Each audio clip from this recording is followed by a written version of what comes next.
శ్రీమాత్రే నమ. జయ గురు దత్తాత్రేయ నమ. ఈ వీడియోలో మనం మేషరాశి వారికి మే నెల మాస ఫలితాలు తెలుసుకునే ప్రయత్నం చేద్దాం. మరి మేషరాశి వారికి ఈ నెల ప్రారంభంలో రవిగ్రహం రాశి అందే ఉచ్చస్థితి వలన జాతకుడిలో సమర్థవంతంగా ఎటువంటి పనైనా ఎటువంటి ప్రయత్నాన్నైనా ఎదుర్కొని దానిలో విజయం సాధించడానికి ఉంటుంది. మీలో ఉన్నటువంటి టాలెంట్కి విద్వత్తుకి తగిన గుర్తింపు ప్రాధాన్యత రావడం జరుగుతుంది. ఒక విధంగా జనాకర్షణ పెరుగుతుంది, మీలో మీకు కాన్ఫిడెన్స్ పెరుగుతూ ఉంటుంది.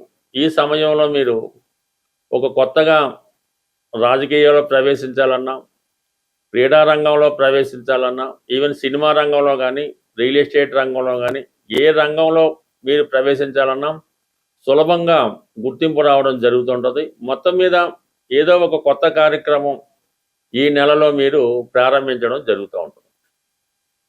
ఇక బుధుడు కూడా రాశి అందే సుమారుగా రవి బుధులు ఇద్దరు కూడా ఈ మే నెల 14వ తారీఖు వరకు మేషరాశి అందు సంచరిస్తూ మరి బుధాదిత్య యోగం అనే యోగాన్ని, అంటే బుధాదిత్య యోగం అన్నది మిగతా రాశుల వారికన్నా మేషరాశి వారికి చాలా ఎక్కువగా పనిచేస్తుంటుంది. ఎందుకంటే రవి ఉచ్చస్థితిలో ఉండడం వల్ల, బుధుడితో కలిగి ఉండడం వల్ల జాతకుడు కొన్ని కొత్త విషయాలు తెలుసుకునే ప్రయత్నం జరుగుతూ ఉంటుంది. అలాగే ఏదైనా ఒక ఇంటర్వ్యూలో కానీ ఒక ఉద్యోగ ప్రయత్నంలో కానీ కంపల్సరీగా విజయం సాధించడం జరుగుతూ ఉంటుంది. ఇది విద్యార్థులకి చాలా ప్రాధాన్యతని ఇంపార్టెన్స్ని ఇవ్వడం జరుగుతూ ఉంటుంది. మీ జన్మల జాతకంలో కూడా బుధాదిత్య యోగం ఉంటే ఇప్పుడు ఏర్పడినటువంటి ఈ బుధాదిత్య యోగ ప్రభావం వల్ల కంప్లీట్గా మీలో స్కిల్స్ పెరుగుతాయి, నైపుణ్యం పెరుగుతూ ఉంటుంది, జ్ఞాపక శక్తి పెరుగుతూ ఉంటుంది. గతంలో కన్నా గొప్ప కాలేజీలో సీట్ రావడం కానీ మంచి మార్కులతో పాస్ అవడం కానీ జరిగే అవకాశం ఉంటుంది. మరి ఇక కుజగ్రహం రాష్ట్రాధిపతిగా ఉన్నటువంటి కుజుడు ఈ నెల 11వ తారీఖు వరకు కూడా మీకు 12వ స్థానంలో సంచరిస్తూ ఉంటాడు. కుజుడు 12వ స్థానంలో ఉన్నప్పుడు భూములు స్థిరాస్తుల మీద పెట్టుబడి పెట్టడం జరుగుతూ ఉంటుంది. పని ఉన్నా పని లేకపోయినా మీ చుట్టూ కొంతమంది తిరుగుతూ ఉంటారు. వాళ్ళని మీరు వాళ్ళ అవసరాలకి ధనం సహకరించడం కానీ వాళ్ళని పెంచి పోషించడం కానీ జరుగుతూ ఉంటుంది. కొంతవరకు కొన్ని బాధ్యతలు కూడా, అంటే అన్నదమ్ముల్ని చదివించడం కానీ, చెల్లెళ్ళు ఎవరన్నా ఉంటే పెళ్ళిళ్ళు చేయడం కానీ వారి బాధ్యత మీ మీద పడడం జరుగుతూ ఉంటుంది. అయితే 11వ తారీఖున కుజుడు కూడా రాశిలోకి ప్రవేశిస్తాడు. ఇది ఒక అద్భుత యోగం అన్నమాట.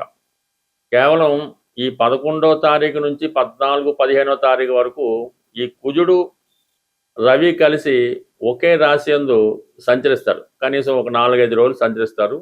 ఈ సమయంలో జాతకుడికి వృత్తిలో ప్రమోషన్ రావడం కానీ, కొత్త ఉద్యోగ ప్రయత్నం నెరవేరడం కానీ, మీరు రాజకీయంలో ఉన్న ప్రభుత్వ ఉద్యోగంలో ఉన్నా సరే ఒక ప్రమోషన్ లాంటిది మీరు కంపల్సరీగా వస్తుంది. ఫర్ ది సేమ్ టైం మీరు పెద్దవారంటే మీ పిల్లల విషయంలో ఇది రుజువు అవుతూ ఉంటుంది. వారికి ఏదో కొత్త ఉద్యోగం రావడం కానీ వారి విషయంలో మీరు ఒక శుభవార్త వినడం కానీ జరుగుతూ ఉంటుంది. ఇక ప్రధానంగా మరి కుజుడు ఈ 11వ తారీఖు తర్వాత చెప్పాలంటే ఎవరైతే రియల్ ఎస్టేట్ రంగంలో కన్స్ట్రక్షన్ రంగంలో ఉన్నారో వారికి చాలా అనుకూలంగా ఉంటుంది. సహజంగా కుజుడు స్వక్షేత్రంలోకి రావడం వల్ల స్థిరాస్తి వ్యాపారం కూడా కొంతవరకు పుంజుకోవడం జరుగుతూ ఉంటుంది. మీ దగ్గర ఉన్నటువంటి భూములు స్థిరాస్తుల యొక్క ఎసెట్స్ పెరగడం, వాటి యొక్క వాల్యూ పెరుగుతూ ఉంటుంది. దానివల్ల రియల్ ఎస్టేట్ రంగంలో ఉన్న వాళ్ళు చాలా బిజీగా ఉంటారు.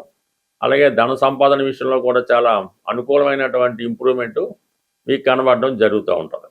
అయితే మనకి ఇంచుమించుగా ఈ మే 14 వరకు కూడా శుక్రుడు అదే స్థానంలో ఉండడం, ఈ రవి బుధ గ్రహాలన్నీ కూడా ఒకే రాశిలో ఉండడం వల్ల అటు విద్యార్థులు ప్రధానంగా ఉన్నత విద్యా అవకాశాలు రావడం జరుగుతుంటుంది. ఇది స్త్రీలకి చాలా గొప్ప విషయం.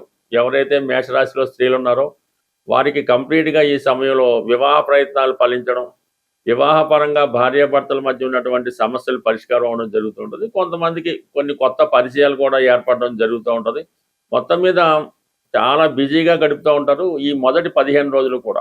దాని తర్వాత ఆటోమేటిక్గా కుజుడు ఒక్కడే రాశి అందు ఉండడం వల్ల కేవలం మీ పనులు మాత్రమే, మీ ప్రయత్నాలు మాత్రమే చేసుకుంటూ మీ అభివృద్ధికి మీరే కారణం అవుతూ మరి కొంత ధన సంపాదన చేయడం కానీ, స్థిరాస్తి విషయంలో అనుకూలత రావడం కానీ జరిగే అవకాశం ఉంది. ఇక ప్రధానంగా శని భగవానుడు 12వ స్థానంలో, అంటే మిగతా గ్రహాలన్నిటితో కాకుండా ఈ 11వ తారీఖు నుంచి ఒక్క శని మాత్రమే 12వ స్థానంలో ఉండడం జరుగుతూ ఉంటుంది. ఇది ప్రధానంగా మీకు వృత్తిలో మార్పు కూడా కారణం అవుతుంటుంది.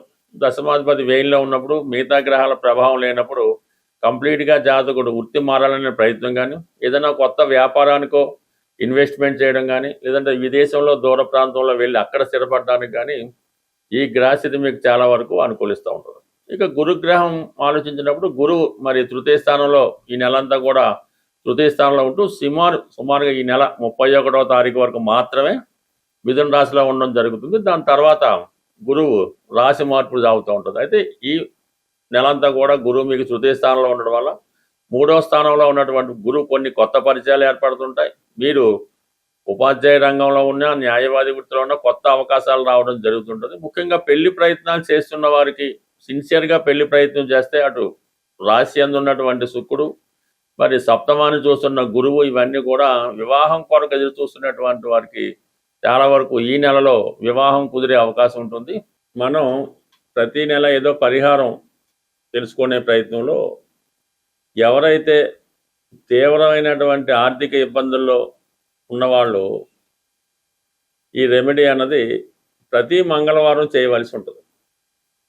అది స్వచ్ఛమైనటువంటి గోధుమ రవ్వ, కొన్ని ప్రాంతాల్లో బొంబాయి రవ్వ అంటారు, గోధుమ నూక అంటారు, మొత్తం మీద ఈ గోధుమ రవ్వ సుమారుగా ఒక 1/4 కేజీ తీసుకోవడం, దానికి సమానంగా పంచదార తీసుకొని ఒక 100 గ్రాములో నెయ్యి కలిపి, అంటే ఈ 3 నెయ్యి, గోధుమ రవ్వ, పంచదార కలిపి పొడి పొడిగా తయారు చేసి అవి మీరు చీమలకి ఆహారంగా పెట్టవలసి ఉంటుంది.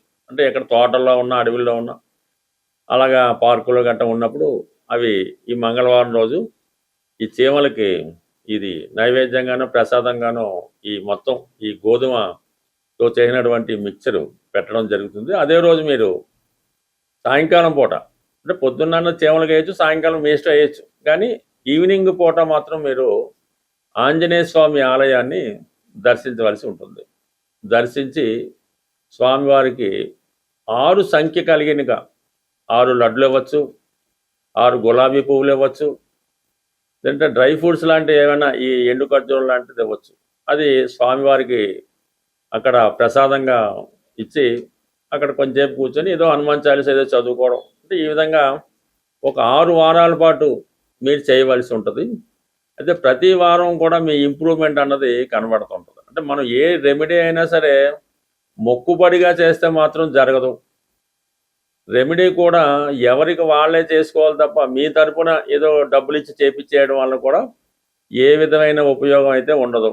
అందువల్ల ఏంటంటే మీరు శ్రద్ధతో, నమ్మకంతో ఈ పరిహారం చేయడం వల్ల కంప్లీట్గా మీ యొక్క ఆర్థిక సమస్యలు ఒక 6 వారాల్లో తీరిపోవడం జరుగుతూ ఉంటుంది. ఇదే విధంగా తీవ్రమైన అనారోగ్య సమస్యలతో ఇబ్బంది పడుతూ ఉంటారు.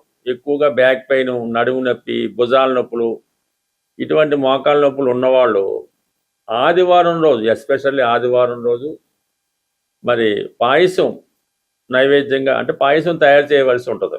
గోధుమ పాయసం కానీ బియ్యం పాయసం అయినా పర్లేదు. ఆదివారం రోజు తూర్పు దిక్కున ఉన్నటువంటి సూర్య భగవానుడికి నైవేద్యంగా పెట్టి అది మీ కుటుంబ సభ్యులే తీసుకోవడం జరగాలి. అంటే కేవలం 3 వారాలు మాత్రం ఈ సూర్య భగవానుడికి పాయసం నైవేద్యం పెట్టడం వల్ల ఓపిక ఉంటే ఆదిత్య ఉదయం వినడం. అయితే ఆదివారం కంప్లీట్గా మీరు నియమంగా ఉండాలి. ఎన్వి అది మానేయడం, అలవాట్లు ఏమన్నా ఉంటే పక్కన పెట్టడం.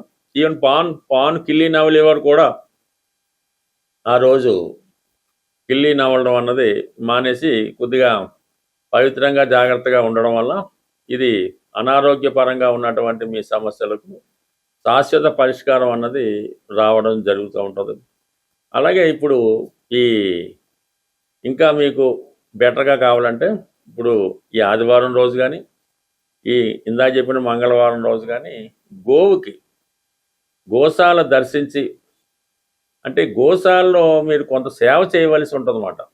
అది అక్కడ ఉన్నటువంటి శుభ్రం చేయడం, శుభ్రంగా ఆవుకి స్నానం చేయించడం, కాళ్ళకి అది అంటే గోసేవ చేయవలసి ఉంటుంది. గోవికి నచ్చే విధంగా మీరు ప్రవర్తించడం వల్ల, గోవికి కొంత ఆహారం తినిపించడం వల్ల కనీసం ఒక 40 నిమిషాలు, గంటన్నా ఆ గోశాలలో మీరు కాలం గడపడం వల్ల మీలో ఉన్నటువంటి నెగిటివ్ ఎనర్జీ లాంటిది దుష్ట శక్తులు ఏమైనా ఉంటే అవి కంప్లీట్గా వెళ్ళిపోయి మీకు ఒక మంచి స్వచ్ఛంగా రావడం జరుగుతుంటుంది. మంచి గాలి పీల్చడం వల్ల మీకు మరి అది స్వచ్ఛతగా ఉంటుంది. అప్పుడు మీకు భగవంతుడి యొక్క అనుగ్రహం తొందరగా లభిస్తూ ఉంటుంది అన్నమాట.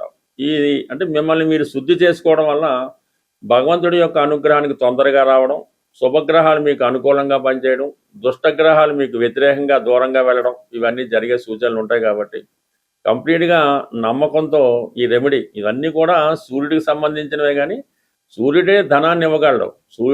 సూర్యుడు మాత్రమే ధనం ఇవ్వగలడు. అందువల్ల ఏంటంటే మీరు ఈ విధంగా చిన్నపాటి రెమెడీ నమ్మకంతో చేసుకుంటే కంప్లీట్గా మీ యొక్క సమస్యలకి పరిష్కారం దొరుకుతుంది. స్వస్తి.